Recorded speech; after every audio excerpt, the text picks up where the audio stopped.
आज हम chapter number 2 का जो टॉपिक पढ़ने जा रहे हैं वो है बोहर का एटॉमिक मॉडल, और साथ ही हम शेल्स और सब शेल्स के बारे में भी डिस्कस करेंगे। तो जैसे कि 1913 में बोहर नामी साइंटिस्ट ने, नील्स बोहर ने हाइड्रोजन एटम के मतलब एक मॉडल पेश किया था जिसको हम बोहर का एटॉमिक मॉडल कहते हैं। और इसके अकॉर्डिंग जो इस मॉडल के अकॉर्डिंग जो इलेक्ट्रॉन हैं वो न्यूक्लियस के इर्द गिर्द हरकत करते हैं स्पेसिफिक पाथ्स के अंदर, ऑर्बिट शेल्स के अंदर।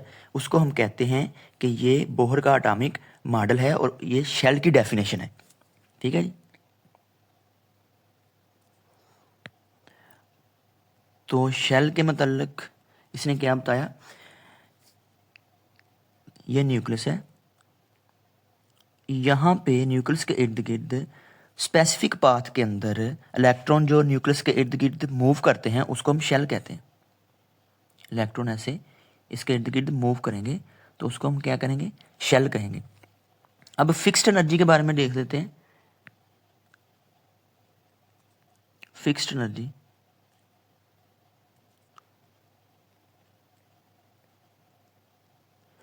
फिक्स्ड एनर्जी जब इलेक्ट्रॉन मूव करता है इन ऑर्बिट के अंदर तो उसकी एनर्जी क्या होती है, फिक्स्ड होती है। उसकी एनर्जी क्या होती है, फिक्स्ड होती है।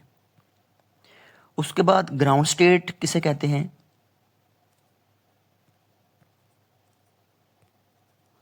Ground state.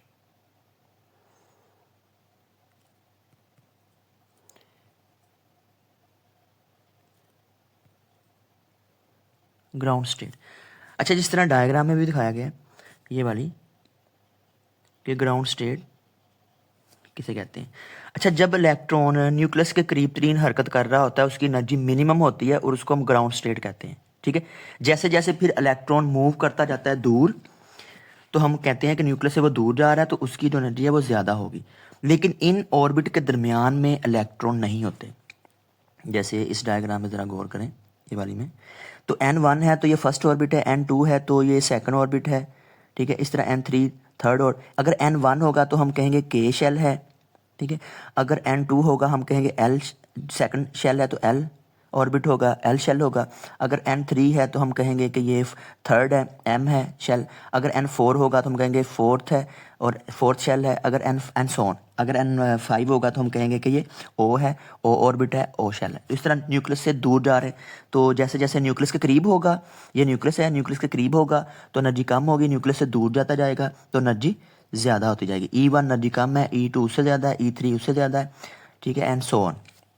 तो ये न्यूक्लियस का इर्द गिर्द जो शेल्स हैं उसकी डिटेल है जो कि बताई थी नील बोहर ने। अब हम शेल्स और सब शेल्स के बारे में डिस्कस कर लेते हैं, लेकिन थोड़ा सा हम डिफरेंस देख लेते हैं ग्राउंड स्टेट और एक्साइटेड स्टेट और इलेक्ट्रॉन की मिशन और अब्जॉर्प्शन के बारे में। तो ये डायग्राम आपको नज़र आ रही होगी बेटा।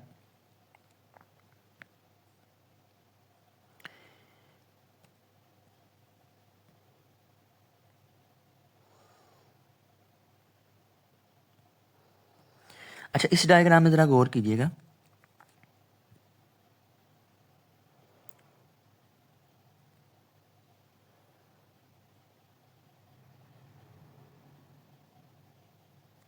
इस डायग्राम को आपने देखना बेटा जी। हाँ जी, ये देखो, ये ग्राउंड स्टेट है। ठीक है, और जो के है ना जिसमें 2 इलेक्ट्रॉन हैं, ये के वाला ऑर्बिट शेल भी कहते हैं, मेन एनर्जी लेवल्स भी कहते हैं। इसमें जो इलेक्ट्रॉन्स होते हैं वो अपने फिक्स्ड ऑर्बिट में घूमते रहते हैं और इधर ही रहते हैं। लेकिन जब बाहर से हम एनर्जी फेंकते हैं इनके ऊपर, फोटोन एनर्जी के छोटे छोटे पैकेट्स होते हैं, जब इसके ऊपर बाहर से हम एनर्जी फेंकते हैं तो ये वाले जो के में 2 इलेक्ट्रॉन है ये एनर्जी को क्या करेंगे, एब्जॉर्ब करेंगे। हमने एनर्जी इनपुट दी, बाहर से एनर्जी दी, इसने एनर्जी एब्जॉर्ब की इलेक्ट्रॉन ने। तो एक इलेक्ट्रॉन देखो ये मूव कर गया है एक्साइटेड स्टेट में, यानी कि के से एल में चला गया, ये वाला। ठीक है, वाइट से ब्लू।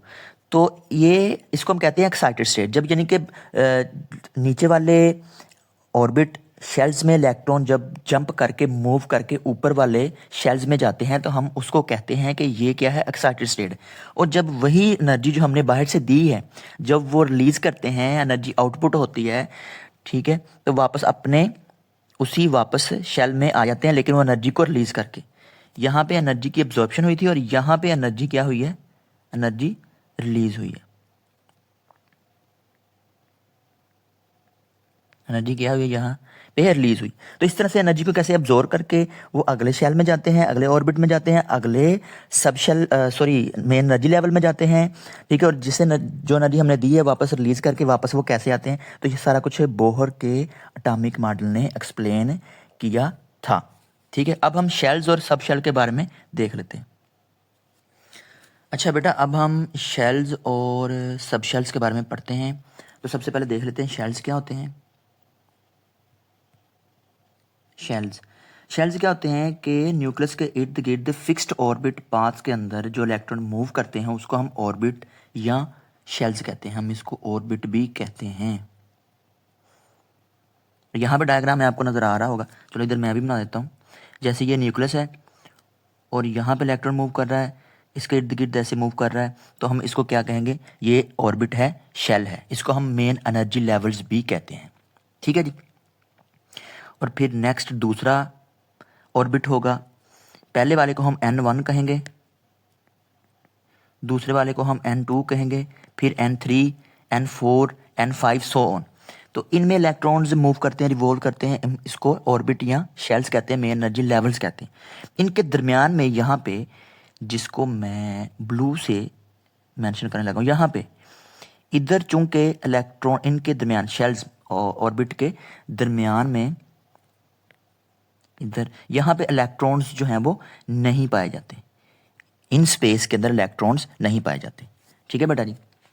तो अब आगे हम देख लेते हैं एनर्जी लेवल्स कैसे कहते हैं। तो इलेक्ट्रॉन्स ईच शेल के अंदर फिक्स एनर्जी होती है, ठीक है, जिसको हम क्या कहते हैं, उनकी एनर्जी फिक्स होती है, हम इसको एनर्जी लेवल्स कहते हैं। इनके अंदर N1 के अंदर और N2 के अंदर, और जिसको हम KLM, इस डायग्राम में देखें KLMNO, इनमें इलेक्ट्रॉन्स जो होते हैं वो फिक्स्ड होते हैं, फिक्स्ड एनर्जी होती है, तो इसको हम एनर्जी लेवल्स कहते हैं, ठीक है जी।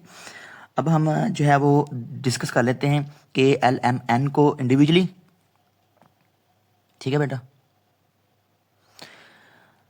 तो मैं इस डायग्राम को थोड़ा सा बड़ा करके मैं आपको शो करवाता हूँ।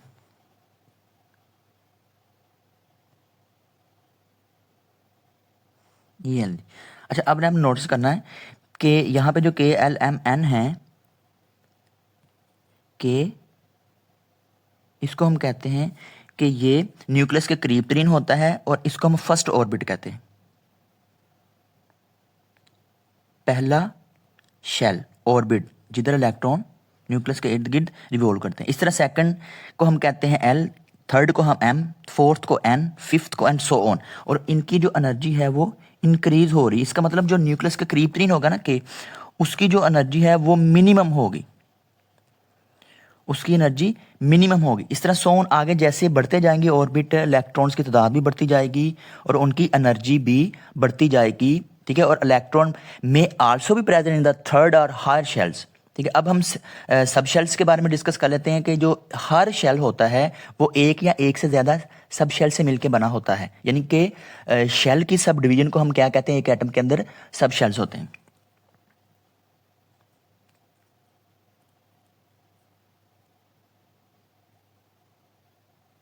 अब हम क्या डिस्कस कर लेते हैं, सब शेल के बारे में हम पढ़ लेते हैं जी।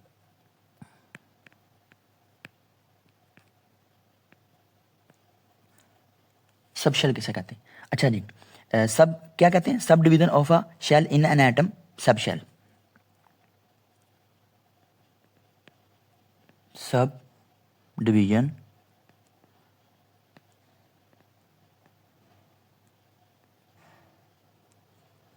of a shell in an atom is called subshell. और जिस तरह हमने शेल्स के मतलब देखा था कि शेल्स क्या होते हैं, शेल्स KLMNO, ठीक है, इस तरह सो ऑन। इस तरह से बेटा जो सब शेल्स होते हैं वो SPDF होते हैं, SPDF सो ऑन, ठीक है जी। और सब शेल्स की जो तादाद होती है शेल्स के अंदर वो is equal to the value of N for dead shell. अब हम N1 N2 के मतलब पढ़ लेते हैं और हम इसकी कैलकुलेशन के मतलब भी पढ़ लेते हैं कि किस तरह से KLMN में इलेक्ट्रॉन की फीलिंग होती है किस फार्मूला से, और SPDF सब शेल में किस तरह से इलेक्ट्रॉन की फीलिंग होती है, और KLMN में आगे फर्दर जो सब शेल है वो कितने कितने, तो उसके बारे में अच्छे तरीके से हम डिस्कस कर लेते हैं।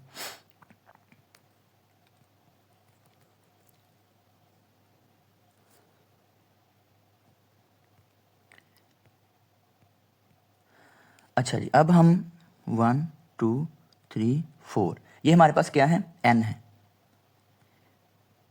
N है, और इसको हम कहते हैं कि ये शेल्स हैं, शेल्स हैं। और क्या कौन कौन से शेल्स हैं हमारे पास, KLM,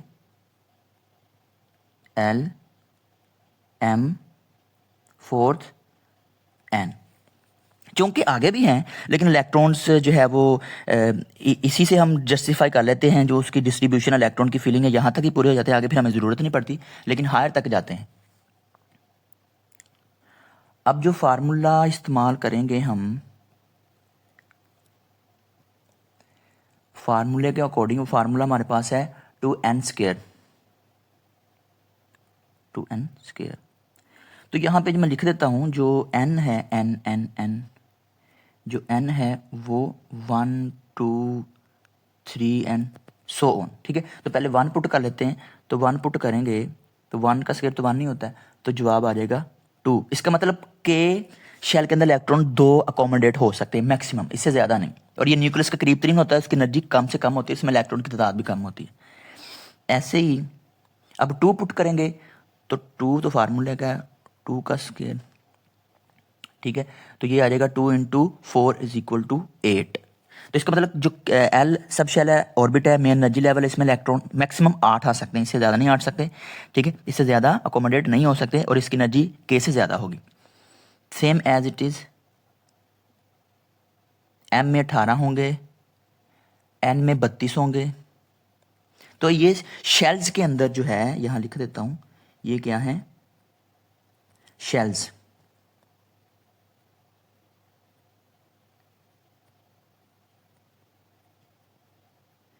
ये orbit shells main energy levels के अंदर हमने देखा किस तरह से इलेक्ट्रॉन्स की फीलिंग होती है। अब हम देख लेंगे सब शेल्स के अंदर इलेक्ट्रॉन की फीलिंग कैसे होती है।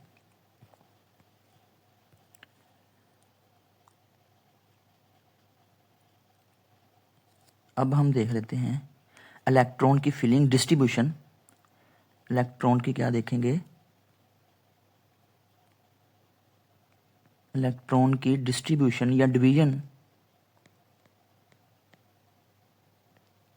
बेटा हम देखेंगे सब शेल के अंदर। अच्छा, इस डिवीज़न को ना मैं एक्सप्लेन करने से पहले आपको एक चीज़ समझाना चाहता हूँ कि जो शेल्स हैं उसको हम फर्दर डिवाइड करते हैं, ठीक है। उसकी जो सब डिवीज़न होती है वो मैं ज़रा आपको बताना चाहता हूँ कि कैसे होती है। यहाँ पे जो के है ना, के, इसके अंदर जो फर्दर ये डिवाइड होगा तो इसके में एस आएगा, ठीक है जी। और जो एल सब शेल होगा इसमें एस पी आएगा। इसी तरह से जो एम होगा बेटा, जो एम होगा शेल, इसके अंदर एस पी डी आएगा, S P D, S P D, यानी कि ये डिवाइड होगा किसमें, S P D subshell में, ठीक है। और लास्ट पे आ गया जी एन, कहाँ लिखे यहाँ लिख देते हैं एन। तो एन के अंदर बेटा जो ये एन जो है सब डिवाइड होगा, ये एस पी डी और एफ। तो देखिए के में के डिवाइड हो रहा है, एस में एल डिवाइड हो रहा है, एस पी में एन डिवाइड हो रहा है, एस पी डी एफ में, और जो एम है वो एस पी डी में। तो अब जो ये सब शेल्स है ना एस पी डी एफ, इसमें इलेक्ट्रॉन्स की फीलिंग सीखते हैं फार्मूला से।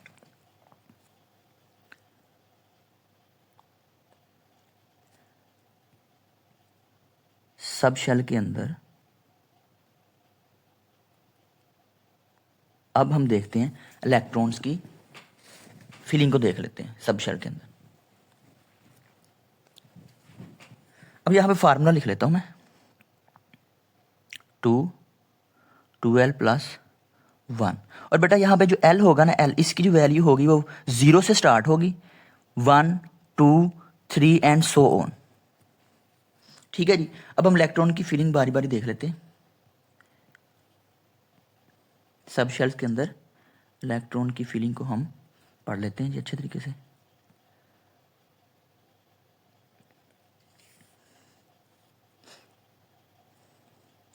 एस, सबसे पहले एस, सबशेल एस को डिस्कस कर लेते हैं। लो जी जरा देखिएगा फार्मूला, दो तो वैसे ही फार्मूले का है। अब हम सबसे पहले जीरो पुट करेंगे, तो 2 एल की जगह पे 0 पुट करेंगे, +1 फार्मूले का ही है। तो देखिए एस के अंदर जो इलेक्ट्रॉन सब शेल के अंदर, एस सब शेल के अंदर जो इलेक्ट्रॉन मैक्सिमम समा सकते हैं, अकोमोडेट हो सकते हैं, वो है 2। ठीक है जी। अब हम इस फार्मूला के अंदर पी की भी देख लेते हैं कि पी के अंदर किस तरह से इलेक्ट्रॉन समा सकते हैं। पी सब शेल के अंदर ये फार्मूला मैं यूज कर रहा हूं, जरा नोट करना। तो 2, अब हम 2 पुट करेंगे, ये वाला सॉरी 1 पुट करेंगे, पहले 0 पुट किया था, 1 पुट करेंगे तो 1 यहां पे आ गया। यहां पे 2 फार्मूले का, यहां पे 1 पुट किया +1, तो ये आ गया जी। 2 को 1 से मल्टीप्लाई करें और 1 में उसको प्लस कर दें, तो ये आ गया 3, और 3 को 2 से मल्टीप्लाई करें तो आ गया 6। यानी कि पी के अंदर, एस के अंदर इलेक्ट्रॉन्स जो हैं वो 2 आ सकते हैं एस सब शेल के अंदर, और पी के अंदर मैक्सिमम इलेक्ट्रॉन समा सकते हैं, अकोमोडेट हो सकते हैं 6। ठीक है जी। अब हम देख लेते हैं डी का और एफ का।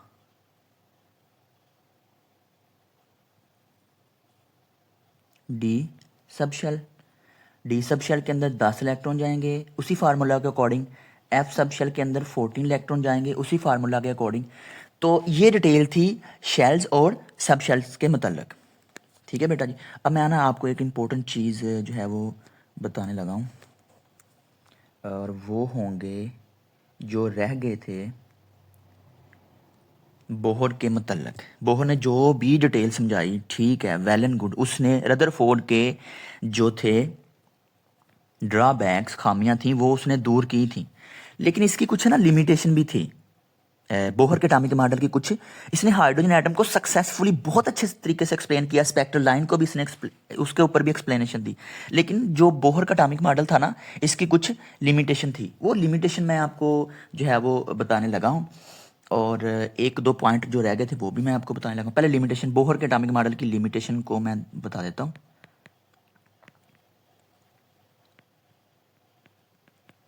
क्या लिमिटेशन थी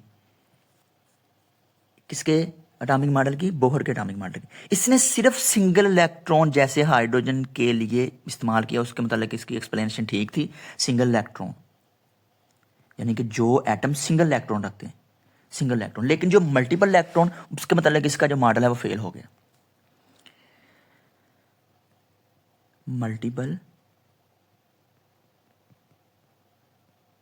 इलेक्ट्रॉन के मतलब इसका मॉडल क्या हो गया जी? फेल हो गया। ठीक है बेटा। और इलेक्ट्रॉन की वेव नेचर भी इसने एक्सप्लेन नहीं, इस मॉडल ने एक्सप्लेन नहीं की।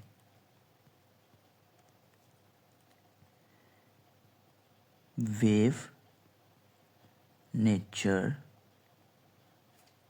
ऑफ इलेक्ट्रॉन को भी इसने एक्सप्लेन नहीं किया। ठीक है। लेकिन शेल्स के मतलब इसने अच्छी एक्सप्लेनेशन दी। अब्जॉर्प्शन, एनर्जी रिलीज कैसे होती है, उसके मतलब इसने बहुत अच्छा बताया। अब मैं कंक्लूजन बता दूं शेल्स और सब शेल के मतलब। जो शेल्स होते हैं, जो शेल्स होते हैं और जो सब शेल्स होते हैं, शेल्स को हम कहते हैं KLMN, और इसमें इलेक्ट्रॉन का भी आपको पता है 2 8 18 और 32, और किस फार्मूले के अकॉर्डिंग? किस फार्मूले के अकॉर्डिंग? 2n स्क्वायर के अकॉर्डिंग। और सब शेल्स के अंदर जो जिसको हम कहते हैं SPDF, और इसमें 2 इलेक्ट्रॉन, इसमें 6 इलेक्ट्रॉन, इसमें 10 इलेक्ट्रॉन, इसमें 14 इलेक्ट्रॉन। किस फॉर्मूले के अकॉर्डिंग? किस फॉर्मूले के अकॉर्डिंग? 2l प्लस 1 के अकॉर्डिंग, ठीक है। और इसमें n की जो तादाद थी, इसमें जो n की तादाद थी वो n1, 1 से स्टार्ट हुआ, 1 2 3, और इसमें जो l जो है वो कहाँ से शुरू होगा, 0 1 2 3 एंड सो ऑन, ठीक है। लेकिन एक और जो फ़र्क रह गया है, ये ज़्यादा बड़ा रीजन होता है, शेल्स क्या होता है, ये ज़्यादा बड़ा रीजन होता है, और जो सब शेल होता है ये छोटा रीजन होता है। और जो बोहर ने एक्सप्लेन किया था, बोहर के मॉडल में एक्सप्लेन हुआ था वो शेल्स, और मॉडर्न मॉडल में जो डिटेल से एक्सप्लेन हुआ था वो सब शेल एक्सप्लेन हुए थे। तो ये सारा कुछ जो है वो किसके मतलब है जी, ये सारा कुछ सब शेल और सब शेल के मतलब और बोहर के एटॉमिक मॉडल के मतलब था, ठीक है बेटा।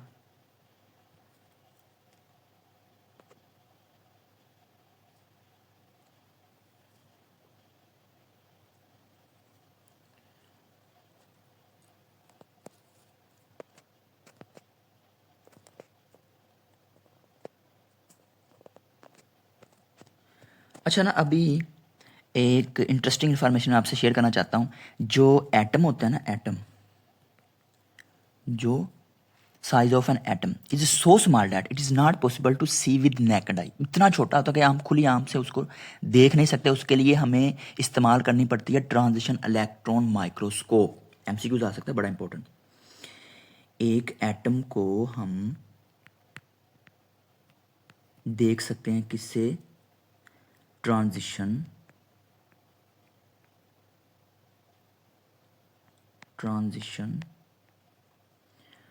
इलेक्ट्रॉन माइक्रोस्कोप से,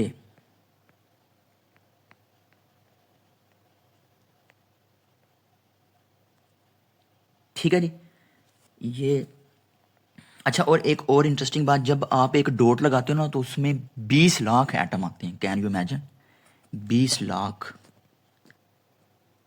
अच्छा बेटा, यहाँ पे ना मैंने बोहर वर्सेस इलेक्ट्रॉनिक क्लाउड की आपको डायग्राम यहाँ पे नज़र आ रही होगी। तो ये दरमियान में न्यूक्लियस है जिसमें प्रोटॉन और न्यूट्रॉन होते हैं, ठीक है। और ये जो आपको डॉट डॉट से ये सारे नज़र आ रहे हैं, इसको हम कहते हैं प्रोबेबिलिटी डेंसिटी ऑफ इलेक्ट्रॉन, ठीक है। अब जो है ना वो मॉडर्न अप्रोच के मुताबिक इलेक्ट्रॉन्स जो है वो लाइक चार्ज क्लाउड्स होते हैं, ठीक है, जिसकी लोकेशन न्यूक्लियस के गिर्द हम कैन नॉट बी प्रिडिक्टेड, ठीक है, विच 100% सर्टेनिटी, यानी कि हम ये 100% यकीन से नहीं कह सकते हैं कि इलेक्ट्रॉन कहाँ पे पाया जा रहा है, उसकी लोकेशन क्या है। हाँ, हम ये अलबत्ता ये कह सकते हैं कि there is a certain probability of finding electron at a certain probable distance from the nucleus, ठीक है। हम 100% श्योरिटी के साथ ये नहीं कह सकते कि इलेक्ट्रॉन यहाँ, तो ये जो सारा जो आपको इधर डॉट डॉट से नजर आ रही है इलेक्ट्रॉन की प्रोबेबिलिटी है, ये इलेक्ट्रॉन्स का क्लाउड्स है जो आपको नजर आ रहा है। तो 100% हम ये श्योर नहीं कर सकते इलेक्ट्रॉन कहाँ पे, ठीक है जी। तो ये एक पॉइंट रह गया था, वो भी मैंने डिस्कस कर लिया। This is all about today जो हमने डिस्कस किया बेटा। बहुत एटॉमिक मॉडल के बारे में, शेल सब शेल्स के बारे में इन डिटेल। किसी किस्म का कोई क्वेश्चन हुआ आपने मुझसे पूछ लेना है, और अच्छी तरह से बुक सामने रख के, कॉपी पेंसिल सामने रख के लेक्चर को अच्छे तरीके से नोट करना है। इसमें एक्स्ट्रा चीज़ें भी बताई हैं, जो मिसिंग पॉइंट हो गया आपने जो है वो भी कवर करना है, ठीक है। ओके, आज के लिए अल्लाह हाफिज़, और इंशाल्लाह नेक्स्ट हम डिस्कस करेंगे atomic number and maths number को अच्छे तरीके से।